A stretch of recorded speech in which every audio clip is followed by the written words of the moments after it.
Señor, te damos gracias por este día de reposo. Gracias, Señor, por esta oportunidad que nos das un día más de adorarte, de alabarte, de darte la honra, de recibir tu enseñanza a través de tu apóstol, el apóstol Pablo, Señor, que a quien tú permitiste, a quien tú le diste toda aquella manifestación de tu voluntad que transmitió de forma fiel. Te damos gracias, Señor, por esta gran oportunidad de congregarnos, de reunirnos en todas formas, sea físicamente, sea virtualmente. Y que en esta ocasión que iniciamos esta segunda carta, este nuevo viaje, Señor, tú estés con nosotros, porque eso es lo más importante, que tú nos guíes, que tú a través de tu gracia, a través de tu espíritu, nos alimentes y nos hagas entender en nuestro espíritu de forma sobrenatural la forma en cómo tú nos amas, cómo es que tú quieres que nosotros nos dirijamos en esta vida, Señor. Cómo es que quieres que vivamos nuestra fe y cómo es que quieres que compartamos, que seamos testigos tuyos, fieles, Señor, en todo lo que hacemos y en todo lo que hablamos. Bendito eres, Señor. Gracias por esta gran oportunidad. En el nombre de Yeshua te amamos. Amén.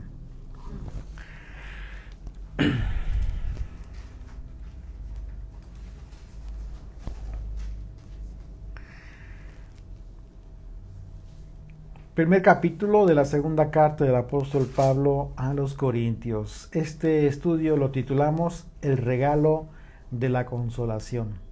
Y bueno, vamos a iniciar con una breve introducción, en relación a esta carta, porque pues es interesante algunos datos que nos arroja los datos históricos. Esta segunda carta Pablo la escribió a los Corintios y fue escrita en la ciudad de Filipo, de Macedonia.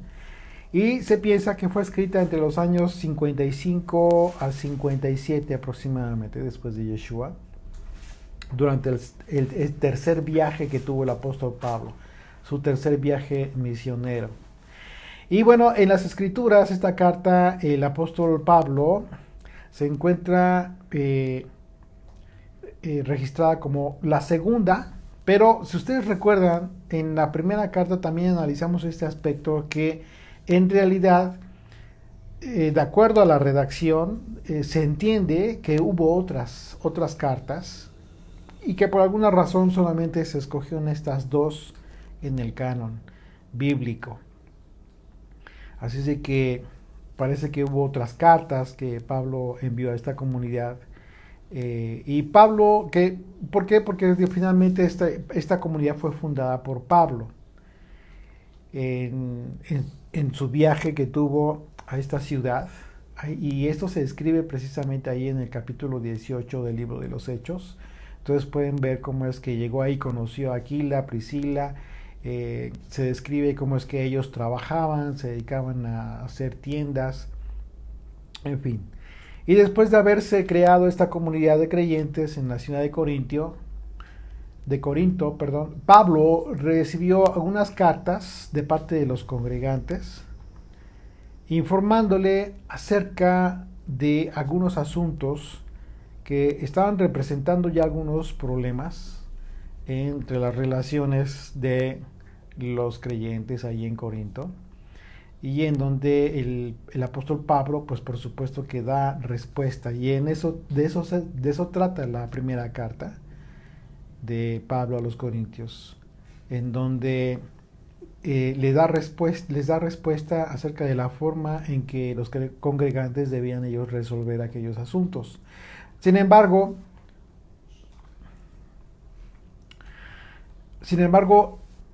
al parecer, algunos de los hermanos en Corinto, y eso ya se ve en esta segunda carta, algunos no estuvieron muy de acuerdo con lo que se expresó en aquella primera carta, en donde Pablo les exhorta. Y Pablo, en consecuencia, por supuesto que recibe esto como una negativa, ¿sí? Para aceptar su autoridad espiritual. Y en su caso, en esa segunda carta, vemos que a Pablo él expresa un dolor en su corazón por aquella respuesta de algunos corintios. Sin embargo, en esa segunda carta, Pablo les confirma que a pesar de todo eso, él les amaba. Él les amaba, él les expresa su amor incondicional a los corintios. Y en esta segunda carta también se evidencia que los corintios también le rechazaban a Pablo como un líder espiritual. Y él hace esta referencia por algunas razones de su menosprecio, es decir, él identifica la razón por la que lo menosprecian. ¿Sí? ¿Por qué? Bueno, una de esas razones era porque era un hombre pobre. Pablo era un hombre pobre, él no era un hombre adinerado, era un hombre que vivía de su propio trabajo. Ustedes saben, lo hemos confirmado por la propia escritura, que él enseñaba eso, él predicaba ese ejemplo de no vivir de las aportaciones de los hermanos, sino él le enseñó a vivir con su propio esfuerzo, trabajaba con sus propias manos. Él dio testimonio vivo de eso. Y obviamente, pues al trabajar, al desempeñar su propio trabajo remunerado, pues no era un hombre adinerado ni de posición importante. Así es de que eso era un motivo por el cual a Pablo lo rechazaban los corintios. De manera que cuando comenzaron a llegar algunos ahí a la comunidad de Corintio, otros predicadores que al parecer eran más prósperos económicamente y quizás con mayor capacidad oratoria, y digo más prósperos, ¿por qué? Porque vamos a darnos cuenta que Pablo habla, incluso también se menciona este aspecto en la primera carta, de que los congregantes en Corinto aportaban económicamente a otros predicadores, y él mismo lo hace referencia de esto.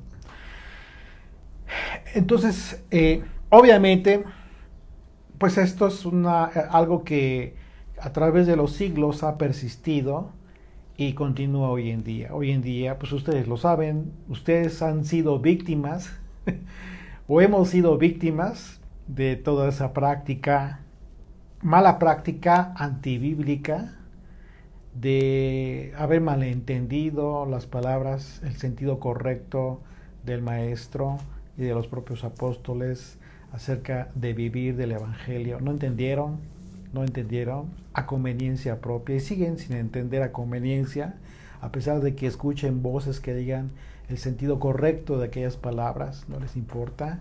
Pues ya están en el ya están montados en el caballo y nadie los baja, como dicen aquí en México. Así es de que, pues bueno, para lástima de ellos mismos, porque esa es su recompensa, ya la tienen, ya no pueden esperar más. Y eso es lo triste y es lo más terrible, porque eso es justo todo lo contrario a lo que predicamos y todo lo contrario a nuestra esperanza, a nuestra fe en la vida eterna.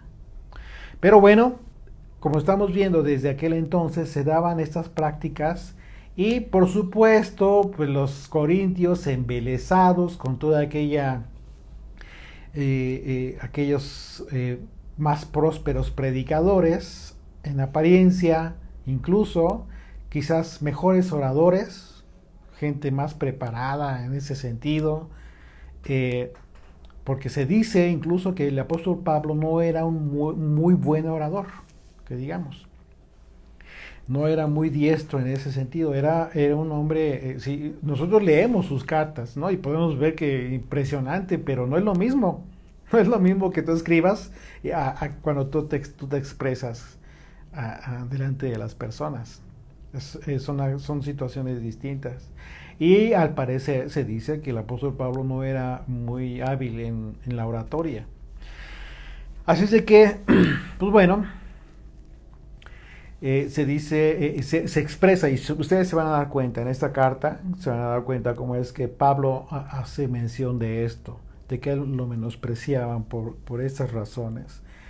Una actitud que por supuesto reflejaba una ingratitud eh, por parte de los creyentes de aquel entonces, allá en Corinto, y que por supuesto hoy en día también, hoy en día se menosprecia aquellos que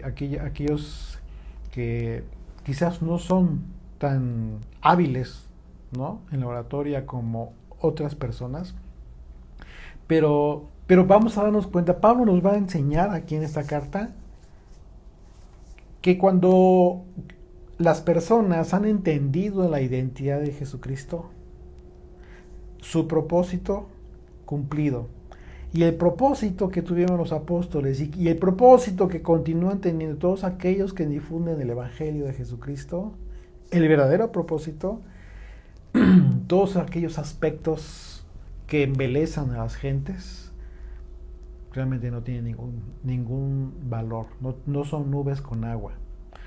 Aquí el punto es que los creyentes aprendan a discernir dónde están las aguas que realmente proveen vida, y aprendan a discernir aquellas nubes que van sin agua, aquellos lugares que no son de aguas vivas. Pero eso no, igual Pablo nos va a enseñar aquí cómo es que no debe ser. No fue Pablo quien él mismo decía que no siguieran a otros, o sea, como que si se adjudicara a él algo, nada, en lo absoluto. Él cumplía su propósito y siempre manifestó un amor impresionante para los corintios y para todos los congregantes de otras ciudades. De manera que Pablo, al darse cuenta de estas actitudes y de sus razones, pues habla del menosprecio a su ministerio por parte de los corintios. Es decir, la forma en que menospreciaban su servicio. Un menosprecio que en realidad reflejaba el menosprecio a Jesucristo. Porque era al Señor a quien menospreciaban más que a Pablo. ¿Por qué? Porque por causa del servicio fiel a la palabra que Pablo desempeñaba en beneficio de los corintios, por causa solamente del servicio fiel de la palabra, era que estaban menospreciando a Yeshua mismo, no a Pablo. Y esa es la gran diferencia, que hay quienes ejercen un servicio aportando todo lo que sea necesario para sí mismos, para expresarse a sí mismos, como si te vendieras, pues, como un producto. Comercialización. Pero cuando tú lo que haces es no venderte a ti mismo, sino simple y sencillamente dirigir toda la atención y todo lo que tú haces, todas tus palabras, a aquel que es el principal, que en este caso lo hizo Pablo, que estaba dirigiendo su atención, todo su servicio a Yeshua, pues por supuesto que él entendía que él no era a quien debían ver. Entonces, por lógica, cuando los creyentes, los congregantes estaban menospreciando el ministerio, el servicio que estaba dando Pablo, ¿a quién estaban menospreciando? ¿A quién estaban menospreciando? A Yeshua. A Yeshua, al Señor. Ese es el problema incluso hoy en día. Si tú llegas a conocer un servicio de cualquier persona que te esté proporcionando una enseñanza fiel, ¿sí?, de la Escritura, valóralo.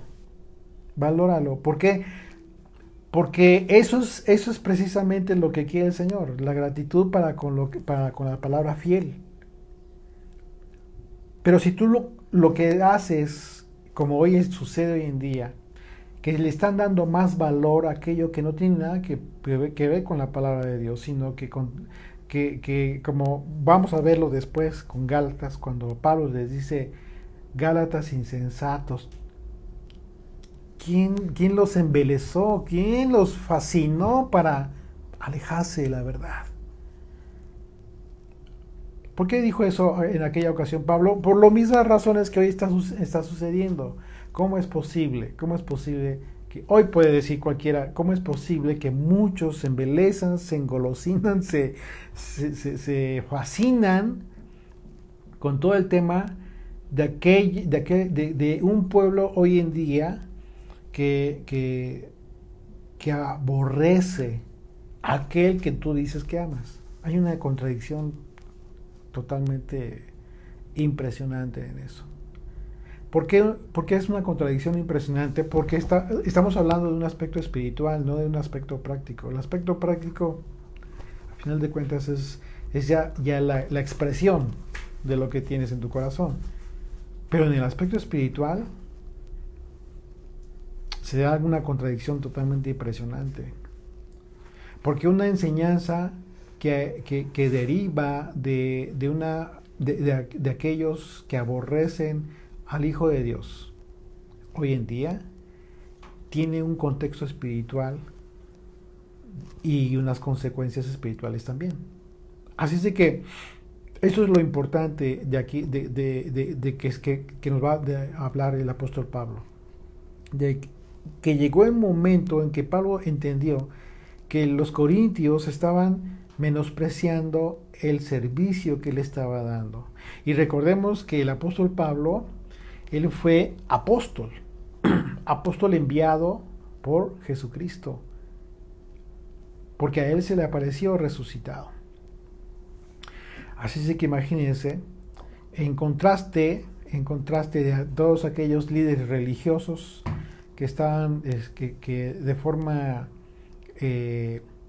inapropiada, pues estaban desempeñando un servicio que buscaba atraer la atención a propósito, pero por otras causas y no por la palabra fiel, pues ellos de alguna manera estaban haciendo un contraste en relación a los apóstoles, que por causa incluso de ser esclavos de Yeshua, continuamente fueron ellos perseguidos.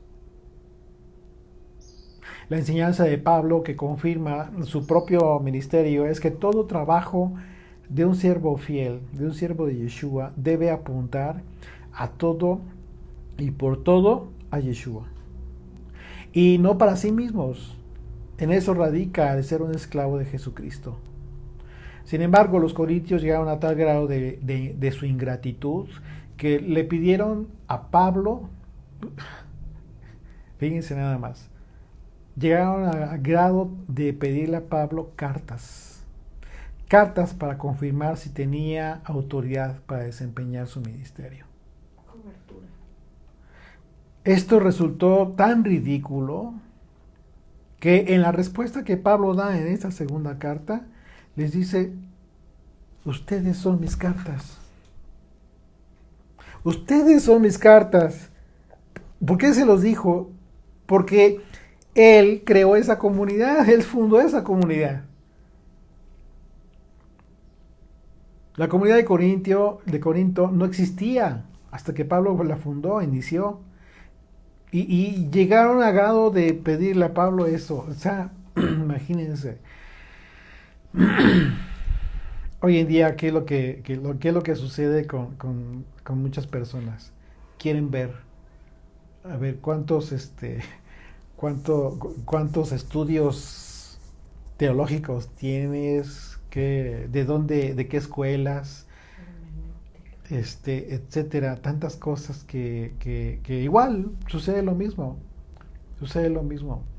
Los creyentes aún no han entendido, no han aprendido lo que el Espíritu Santo hizo en aquel momento y sigue haciendo hoy en día en las personas. En el curso de esta carta llega el momento en que Pablo aborda el tema también del nuevo pacto. El nuevo pacto,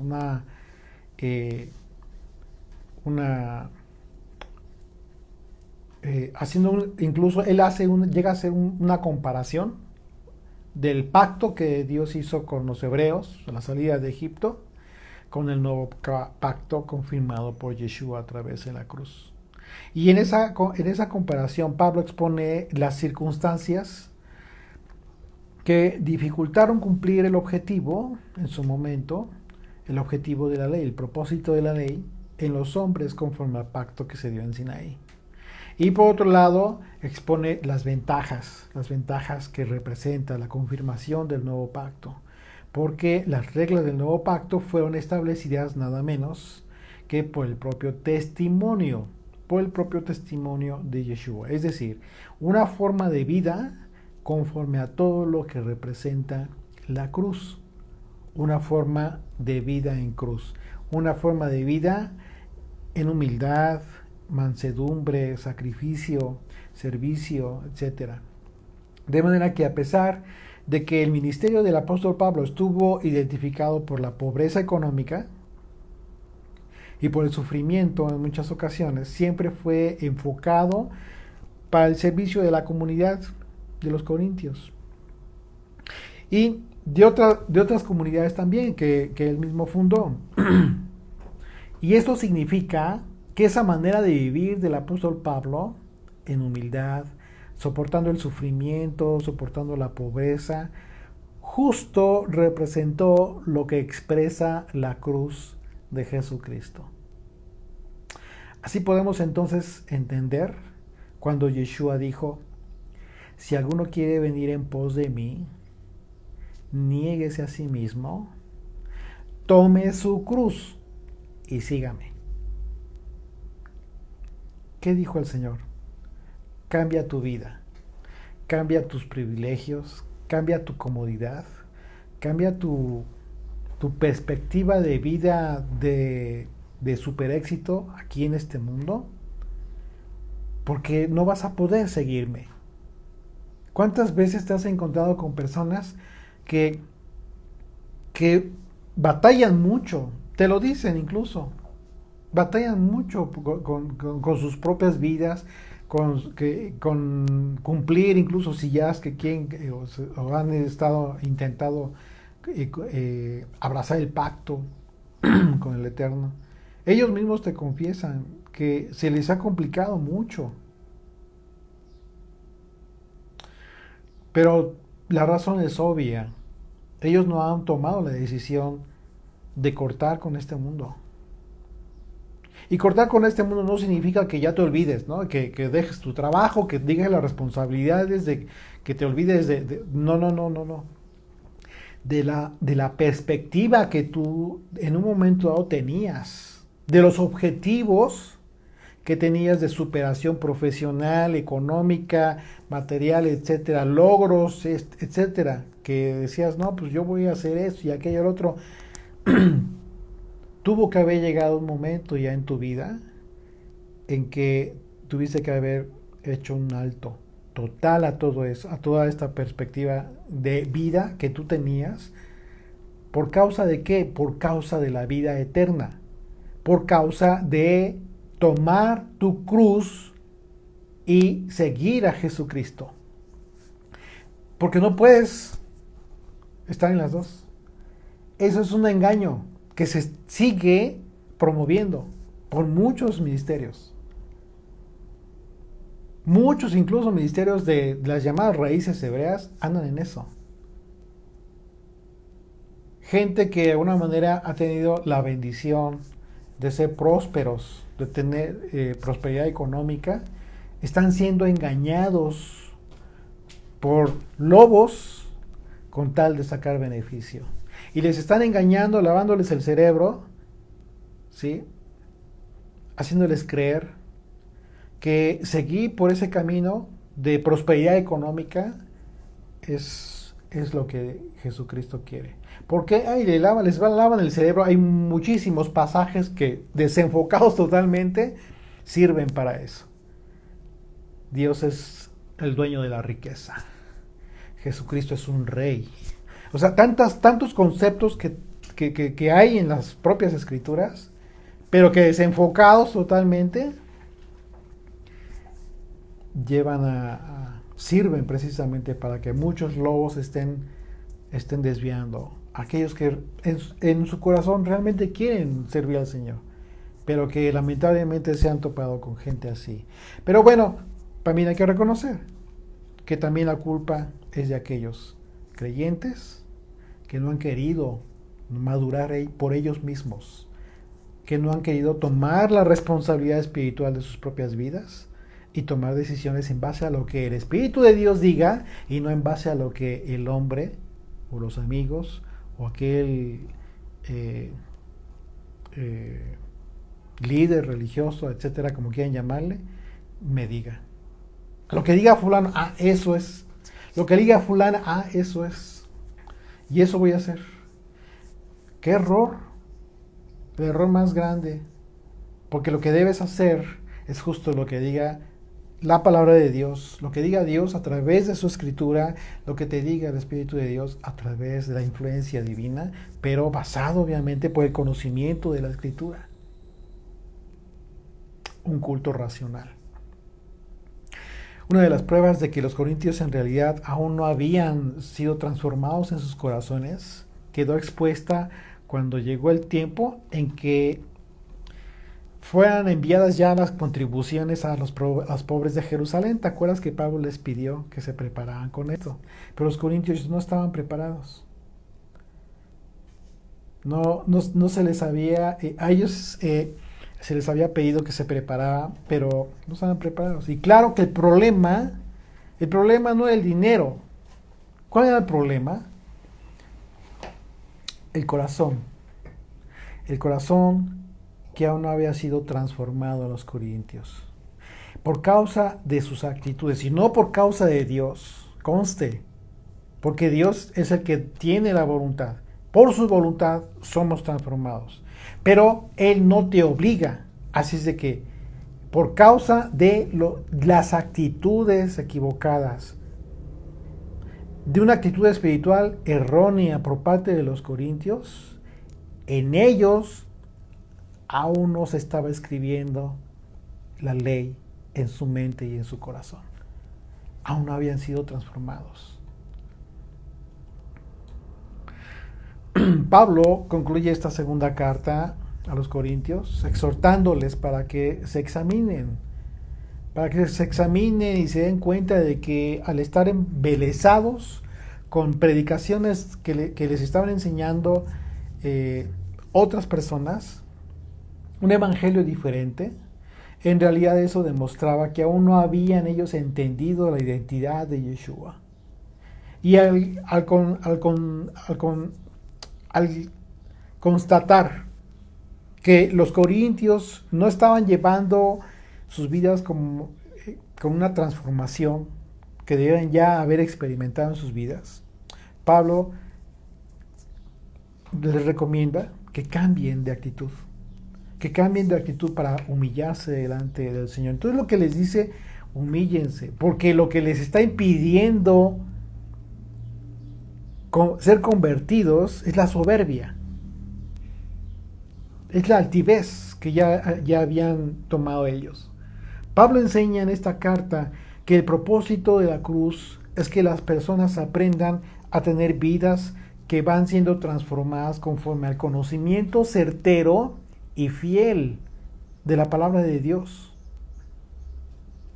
Tu vida debe ser transformada por el conocimiento certero y fiel de la palabra de Dios. Porque eso es justo el verdadero evangelio. Aquello que verdaderamente convierte el alma de los hombres y las mujeres que han tomado la decisión de seguir el camino establecido por Jesucristo a través de aquella cruz. Un camino que se caracteriza por la humildad, se caracteriza por el sufrimiento, por el servicio, por el amor al prójimo y muchos atributos más de Yeshua que fueron expresados en la vida del apóstol Pablo. Atributos que cuando son adquiridos son testimonio de que la ley perfecta de Dios ha convertido el alma de las personas. Ese es el propósito de todos nosotros. Y comienza Pablo diciendo, Pablo, apóstol de Jesucristo por la voluntad de Dios.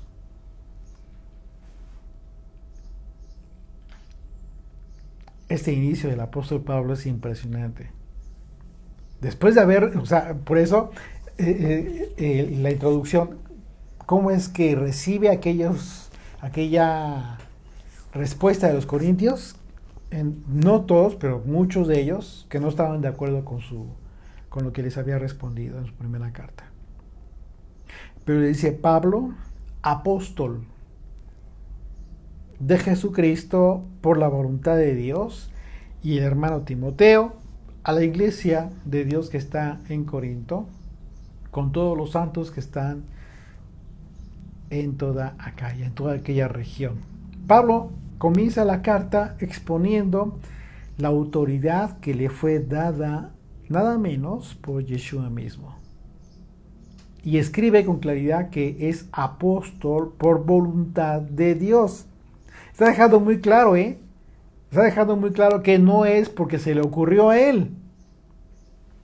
Esto marca el preámbulo de lo que veremos en el desarrollo de esta carta, porque precisamente uno de los temas que va a abordar Pablo es el ministerio que desarrolla en el contraste con los ministerios de otros líderes que estaban desempeñando, que al impartir enseñanzas desenfocadas, ¿sí?, del verdadero evangelio, había provocado que los corintios desmerecieran las enseñanzas de Pablo.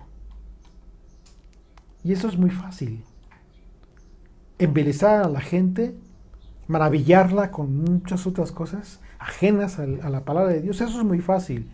Porque por naturaleza el hombre le llama mucho la atención lo nuevo, lo que no ha escuchado, aquello que resulta incluso oculto, ¿no? Y que ya piensan que están descubriendo el hilo negro.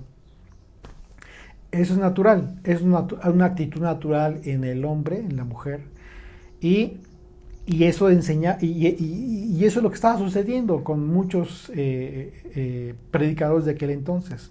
Estaban desenfocando las enseñanzas correctas, y lo que estaban generando esto es que los corintios de repente ya desmerecieron la enseñanza de Pablo. Así de que con esta expresión inicial les recuerda que a los corintios que él es un embajador de Jesucristo por voluntad de Dios. Lo que implica que, por supuesto, que el hecho de haber sido enviado a predicar el evangelio de Yeshua contaba con el respaldo de Dios y con la gracia que el poder de Dios, el poder del Espíritu de Dios, es capaz de influir en quien porta la palabra de verdad. Y en eso hay una gran diferencia, Por esa razón, hoy en día, tú vas a poder identificar muchos ministerios que efectivamente tienen, si tú quieres, tienen todo el ánimo, toda la buena intención, pero su ministerio, el servicio que desempeñan, está desenfocado. Se dedican a muchas otras cosas. Vamos a dedicarnos a los jóvenes y vamos a dedicarnos, pues, ¿qué eres su papá? ¿Y los papás qué? ¿Qué no es el trabajo de los papás? Digo, para empezar, ¿cómo es posible que yo esté pensando que voy a mandar mis hijos a X lugares para que los eduquen por tantos meses? ¿Qué no es la responsabilidad del padre, el aspecto de la vida espiritual de mis hijos? Pero eso suena muy padre. Y actividades muy... O sea, hay muchas formas, les decía, es muy fácil embelezar a la gente. Pero a lo sencillo, a lo práctico, a lo simple, la gente lo menosprecia. ¿Por qué? Porque es lo más difícil. Es más difícil que tú como padre o como madre hagas un poquito de lado todas tus actividades personales, que tienes planes, etcétera, etcétera, para dedicarle tiempo a tus hijos. Eso es más difícil, aunque es lo más simple y sencillo que deberías de hacer. ¿Qué es lo más fácil? Pues mandarlos a otro lado. Mandarlos a una escuela. Mandarlos con otras personas que les enseñen Biblia. Y eso no cambia. Como eso, los matrimonios. ¿Sí? ¿Y qué no tienes la palabra de Dios? ¿No tienes Génesis? ¿No tienes toda la enseñanza de Jesucristo, de los apóstoles acerca del matrimonio? Toda la Biblia que te habla de la relación de Dios con la amada Israel. Pero necesitamos ¿cómo le llaman? Un retiro espiritual. Y miren, una vez más, yo no digo que muchas de esas actividades tengan todo el buen propósito, pero lamentablemente se desenfocan. Se desenfocan en aspectos que no deberían de ser. No deberías tú dedicar tu tiempo a eso. Deberías de aprovecharlo. Hablando con tu esposa, con tu esposo. Sentarse a analizar la escritura. ¿Qué es lo que nos dice Dios en ese aspecto? Tenemos este problema. ¿Cómo debemos resolverlo? ¿No nos dice la escritura? Claro que lo dice la escritura. Nos va a enseñar el Señor. Él es el que nos debe guiar. Vas a ir a que te guíe una pareja que está peor que tú. Te lo garantizo. Pero que ante ti, todo está excelente. Eso es normalmente así.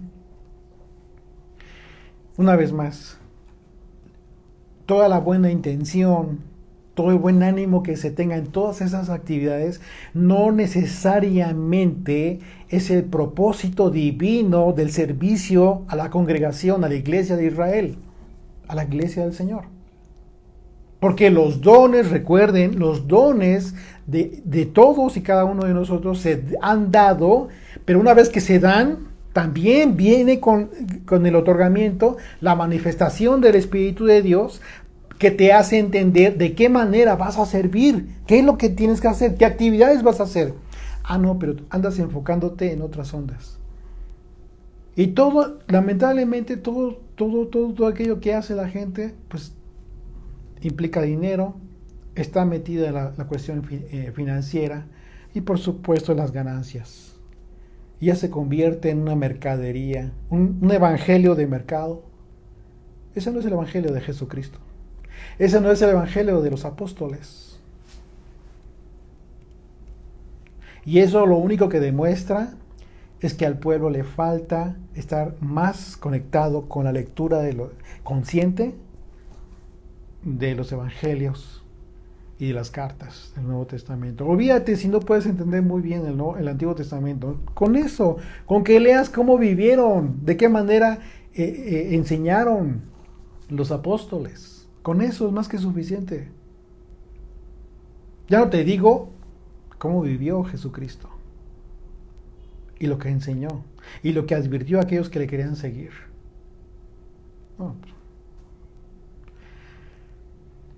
Nada que ver ni con los líderes famosos hoy en día, ni con las congregaciones multitudinarias que existen hoy en día. Nada que ver. El propósito se ha perdido.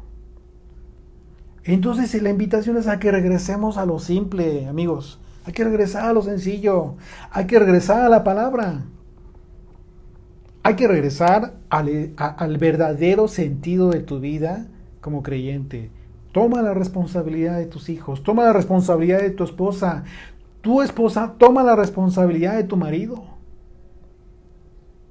Hay que ser hábiles para esto. Y no estés pensando en que necesitas todo el tiempo consejería. Ahora hay gente que anda cobrando por consejería de matrimonios.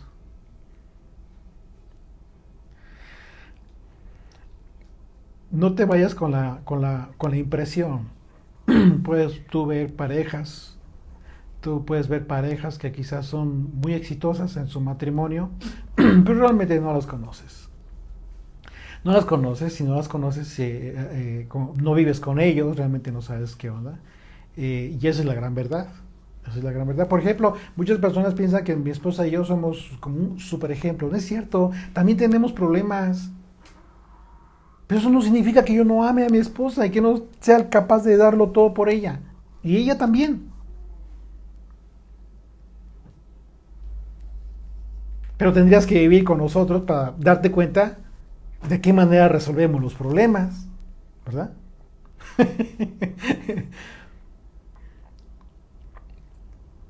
Es fascinante, a mí me encanta mi matrimonio. Yo siempre lo he dicho, he sido muy claro en eso. Y, y la verdad es que lo disfruto mucho, es el mejor estado de hombre, el matrimonio. Siempre lo he dicho y lo he confirmado y lo sigo diciendo. ¿Por qué? Porque es un reto impresionante, pero también es un logro maravilloso. Así es de que Pablo habla de todo este tema. Pablo habla de toda esta falsa enseñanza de otros ministerios y dice, menosprecias el servicio sencillo que te estoy dando, dice Pablo, y no menosprecies a mí, estás menospreciando la doctrina, la enseñanza de Jesucristo. Y como vemos ahí en estos primeros versículos, Pablo hace mención de Timoteo, que se encontraba con él y se dirige a la iglesia de Dios en Corinto. Fíjate, dice la iglesia de Dios en Corinto. Y en realidad normalmente se le toma poca importancia a esta segunda expresión cuando se dirige a la iglesia de Dios.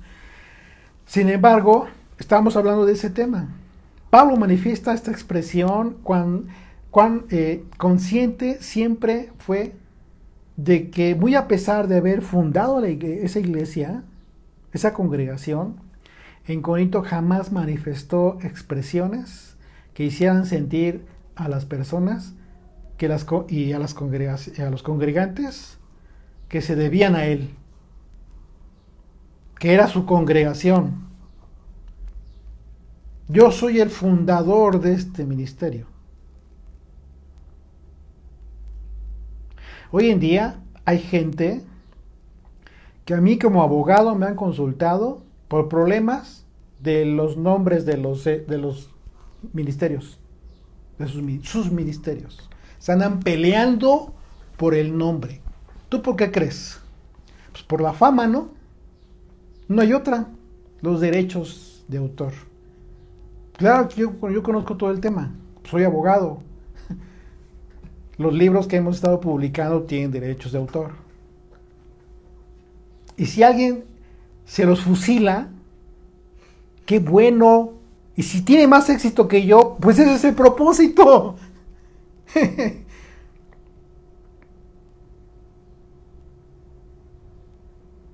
Ah, no, pero hoy en día yo soy dueño de este ministerio. Y como ya el nombre de tal ministerio pues ya tiene cierta fama, ya tiene ciertos años, ya tiene ciertos congregantes, pues ya se andan peleando por el nombre del ministerio, que es justo de lo que nos va a hablar Pablo. Y de lo que nos dice en este pequeño pasaje, a la iglesia de Dios en tal lugar, en Corinto, en Cuernavaca, en Argentina, en Estados Unidos, en Sudamérica.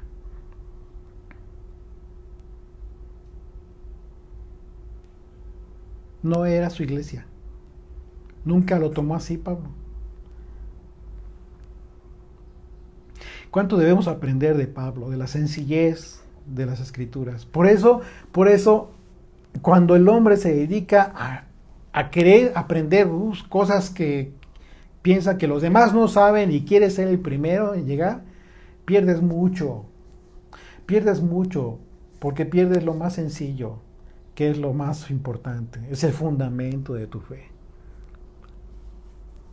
Lamentablemente hoy en día las personas que fundan un ministerio se manejan como dueños, o sea, de dicho servicio y dueños de las congregaciones, más si son congregaciones físicas, a grado tal de que a los integrantes les ponen determinadas reglas de su parte. O sea, hace algo así como una membresía, como si fueran socios. Se empiezan a manejar de esa manera. Sin embargo, Pablo en todo momento solo se dedicó a entregar su servicio sin considerar que le perteneciera nada de la congregación.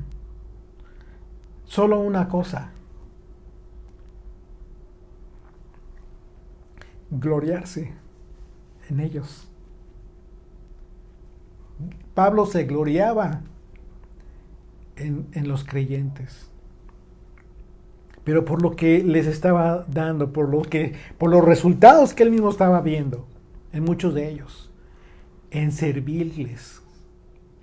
Pablo se gloriaba en servirles. Eso era lo que él decía: eso es mío, eso sí me lo quedo.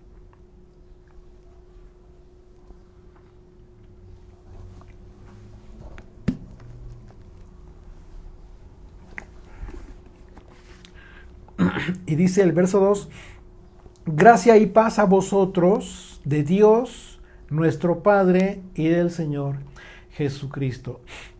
Y este deseo de Pablo, este saludo muy característico del apóstol Pablo en todas sus cartas, al conocer el concepto espiritual, el concepto original de gracia, ¿sí?, como aquella influencia divina en el corazón de las personas, nosotros entendemos que la consecuencia de dicha influencia espiritual en las personas les da paz, y ambos aspectos vienen de Dios el Padre y de Yeshua, nuestro Mesías, como lo asegura en su propia expresión el apóstol Pablo. Así es de que en este saludo Pablo expresa lo que verdaderamente desea en aquellos a los que le estaba dirigiendo esta carta, a los corintios.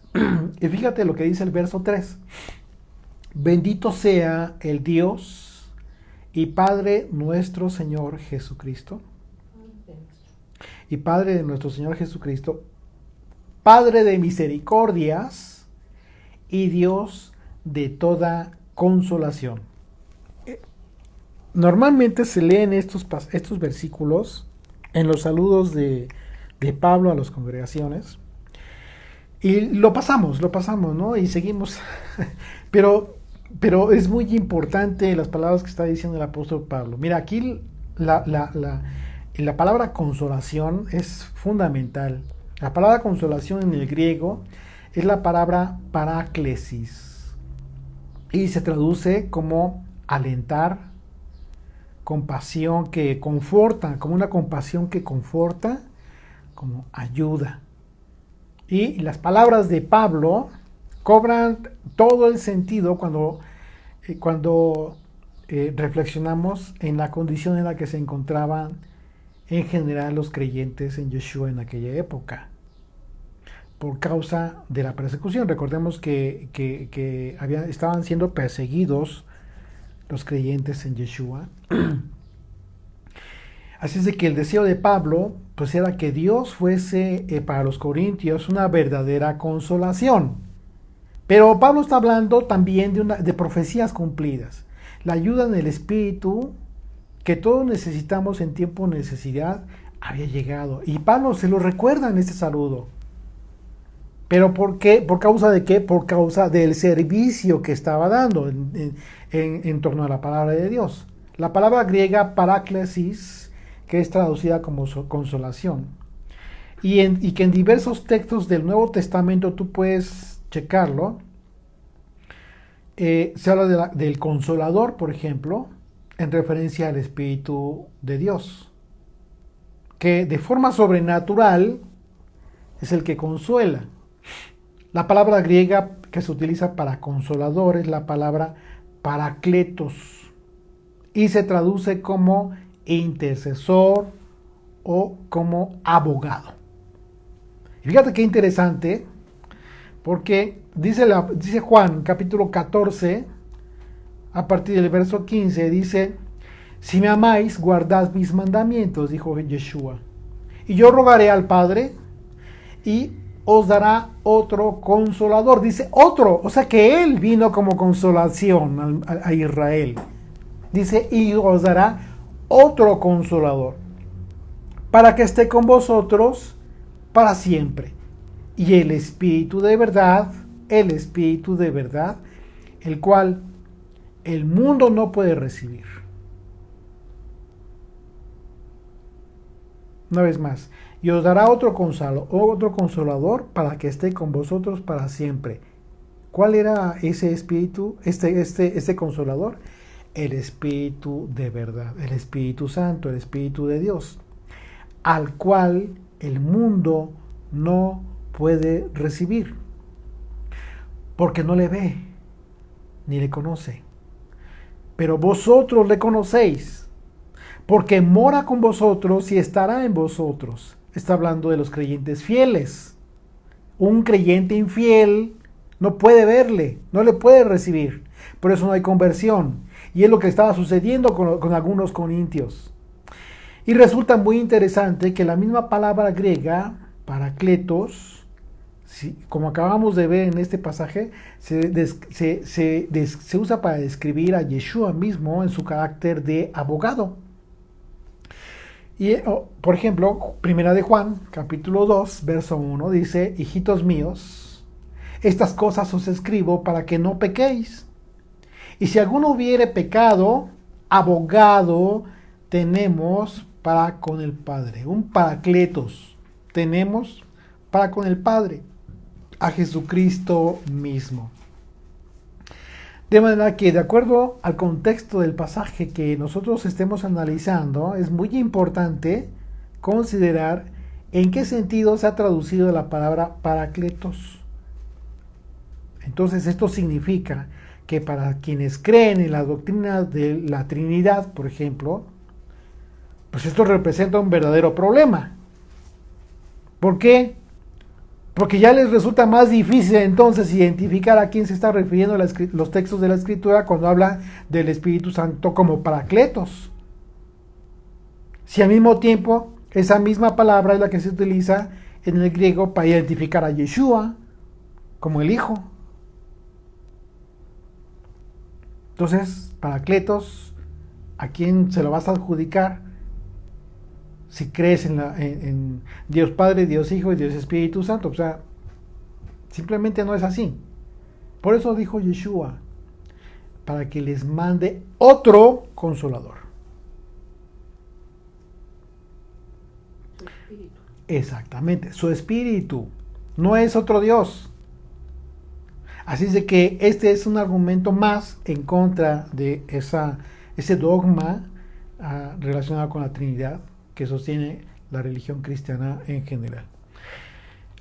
Y verso 4 dice: y el cual nos consuela en todas nuestras tribulaciones, para que podamos también nosotros consolar a los que están en cualquier tribulación, por medio de la consolación con que nosotros somos consolados por Dios. ¿Te estás dando cuenta de la importancia que el apóstol Pablo le está dando a este concepto?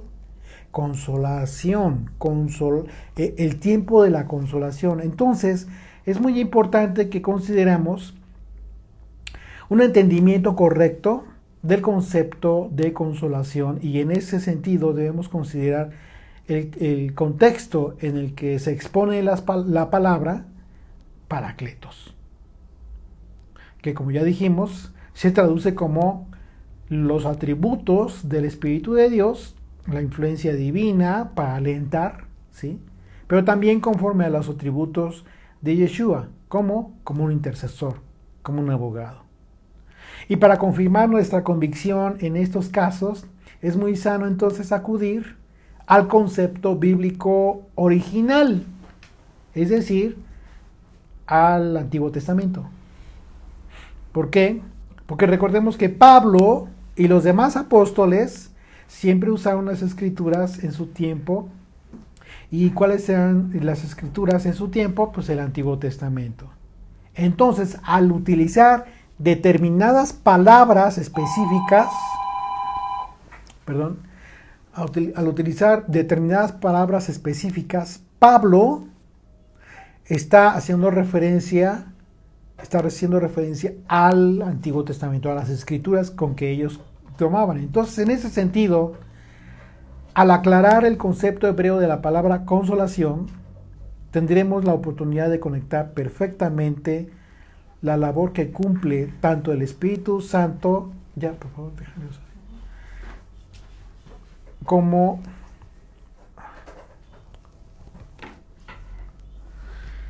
perdón, les decía, bueno, a ver, ya es que aquí me interrumpieron.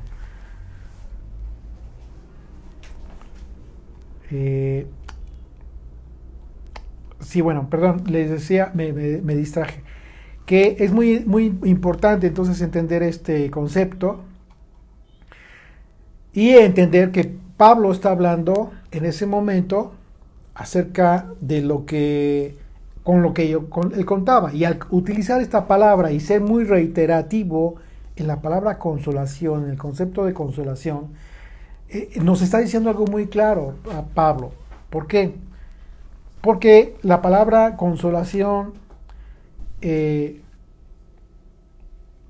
la tendremos en un momento dado, tendríamos que conectarla, como lo estaba en ese momento conectando Pablo, ¿sí? Es decir, ¿de qué manera tú lo vas a conectar? Bueno, tienes que pensar en la labor que hace el Espíritu Santo como el Consolador prometido y la labor que realiza Yeshua hoy a la diestra del Padre como el abogado de su iglesia ante el Padre. Acompáñame a Isaías capítulo 40, por favor, a partir del verso 1. Consolaos, consolaos, pueblo mío, dice vuestro Dios. Hablad al corazón de Jerusalén. Decidle a voces que su tiempo es ya cumplido, que su pecado es perdonado, que doble ha recibido de la mano del Señor por todos sus pecados. Voz que clama en el desierto, preparad camino al Señor, enderezad calzada en la soledad a nuestro Dios. En este pasaje, la palabra consolaos en el hebreo es la palabra nacham y se traduce como aliento, ¿sí? De alentar a alguien, como compadecer, compasión, aliviar. ¿Sí? Estamos entendiendo que tiene toda la relación con el concepto que estamos viendo en el griego. Pero entonces no hay diferencia. Y si no hay diferencia, entonces aquí vamos a conectar de lo que está hablando el apóstol Pablo. Pablo, en este saludo habitual, habla de la consolación que resulta muy importante que conectemos lo que las profecías hablan acerca del tiempo de la consolación que llegaría a Israel. Y ese tiempo, ¿cuándo fue? Pues fue justo en la venida de Jesucristo. Mateo 3, verso 1, dice: en aquellos días vino Juan el Bautista predicando en el desierto de Judea y diciendo: arrepentíos, porque el reino de los cielos se ha acercado. Pues este es aquel de quien habló el profeta Isaías, cuando dijo: voz que clama en el desierto, preparad el camino del Señor, enderezad sus sendas. Este fue justo el tiempo de la consolación de la que estaba hablando el profeta Isaías. Juan el Bautista estaba hablando del cumplimiento de la profecía de Isaías, porque el tiempo de la consolación para Israel había llegado a través del Hijo de Dios, de Jesucristo. Entonces, cuando Pablo está hablando acerca de la consolación, ¿sí?, tú debes estar conectando las palabras de Isaías. Es decir, Pablo te está diciendo en ese saludo, le estaba diciendo a Corinto, le está diciendo hoy a todas las congregaciones de todo el mundo, les está diciendo: el tiempo de la consolación ha llegado en la medida en que tú entiendas su evangelio. En ese sentido, cuando Pablo dice que Jesucristo es quien nos consuela para que estemos en aptitudes idóneas para poder consolar a otros, pues es una referencia a lo que provoca en nuestras vidas la fe de Jesucristo. La fe que tú debes vivir, es decir, vivir conforme a la forma en que nos enseñó a vivir a través de su doctrina. ¿Te enseñó a vivir en prosperidad? Yo te pregunto. ¿Te enseñó a vivir tu vida conforme te estaban enseñando los religiosos de su tiempo? Todas esas preguntas se las tienes que hacer tú mismo. ¿Cómo estás viviendo tu fe hoy en día? ¿Qué estás haciendo? ¿Qué tantas cosas bonitas y entretenidas estás haciendo para vivir tu fe? Que lo único que hacen es engrosar, pero que a final de cuentas en los sustanciosos estás muy raquítico en la fe. Un conocimiento que por causa del Espíritu de Dios va a generar en nosotros una paz, solamente su doctrina. Lo que te va a generar paz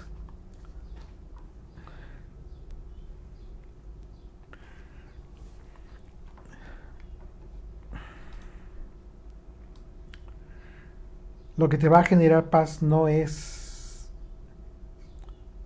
una enseñanza ajena a lo que te enseñó el maestro.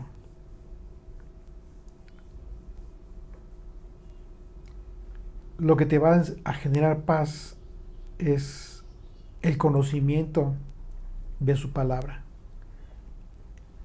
Pero ese conocimiento de su palabra solo viene a través del Espíritu de Dios. Un conocimiento que te va a permitir profetizar. Profetizar tiene que ver ¿con qué? Precisamente con hablar la palabra de Dios con un conocimiento profundo, como Él quiso que nosotros lo entendiéramos. Eso nos va a provocar un shalom sobrenatural, por encima incluso de las circunstancias de adversidad en que nos encontremos. Es eso justo lo que nos va a permitir poder consolar a otros que se encuentran en cualquier tribulación. Porque sería muy fácil que solo por nuestras capacidades pretendiéramos en un momento dado pues encontrar consolación, encontrando aliento, pero es necesario contar con el Paracleto, siempre. El que nos da consuelo, el que cumple la promesa que Dios le dio a Israel desde tiempos antiguos. El tiempo de la misericordia por la obra sobrenatural de la consolación que es el regalo de nuestro Padre. Yeshua les dijo a sus apóstoles, les digo estas cosas ahora, mientras todavía estoy con ustedes. Sin embargo,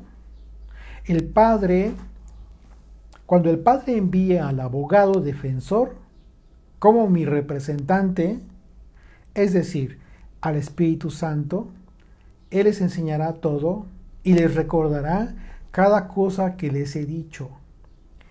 Les dejo un regalo, paz en la mente y en el corazón. La paz que yo doy es un regalo que el mundo no puede dar. Así que no se angustien ni tengan miedo. Recuerden lo que les dije, me voy, pero volveré a ustedes. Si de veras me amaran, se alegrarían de que voy al Padre, quien es más importante que yo. Les he dicho estas cosas antes de que sucedan para que cuando sucedan, ustedes crean. No me queda mucho tiempo para hablar con ustedes porque se acerca el que gobierna este mundo. Él no tiene ningún poder sobre mí, pero haré lo que el Padre me manda, hablando de la cruz, para que el mundo sepa que amo al Padre. Vamos, salgamos de aquí. Amén. Bendito eres, Padre eterno, gracias te damos por este día de reposo, por este estudio, Señor, por tu gracia inmerecida, mi Dios, para con nosotros. Gracias por ese consuelo que nos da tu bendita palabra, mi Dios, tu presencia en nuestras vidas, Yeshua. Eres tú el consolador de nuestra alma, Padre, porque en ti, mi Dios, hemos tenido paz, hemos tenido ese reposo, Señor, que tanto buscaba nuestra alma. Gracias por saciar nuestra sed, Señor, con aguas vivas. Te alabamos, Padre eterno, y te pedimos que este día seas glorificado en nuestras vidas, en nuestros hogares, Señor, y que bendigas a cada hogar, Señor, que están aquí representados, Padre, escuchando tu palabra. Gracias, bendito Dios, por tu pueblo Israel en todas partes del mundo. Te alabamos en el nombre y por los méritos de Yeshua. Amén. Amén.